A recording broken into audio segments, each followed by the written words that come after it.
કીધું ઊંટભાઈ મને તો શેરડી ખાવાની ઈચ્છા થાય છે. તો ઊંટભાઈએ કીધું અહીંયા કંઈ બી શેરડીની ખેતર નથી. આ નથી જંગલના બહાર એક ગામ છે. ત્રણ બાજુ જંગલના બહાર એક નદી છે. એના બહાર એક ગામ છે. ત્રણ બાજુ એક શેરડીનો ખેતર છે. તો શિયાળભાઈએ કીધું ચાલો આપણે જઈએ.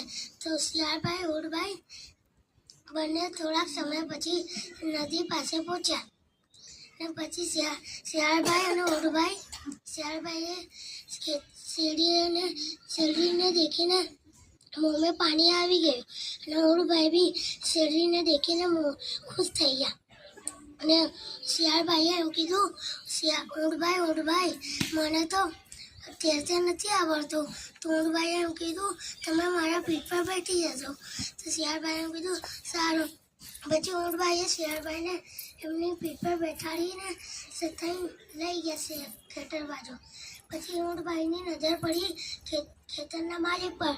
તો શિયાળે ઊંટભાઈએ એમ કીધું કે શિયાળભાઈ તમે છાના માના આપણે શેરડી ખાઈને જતા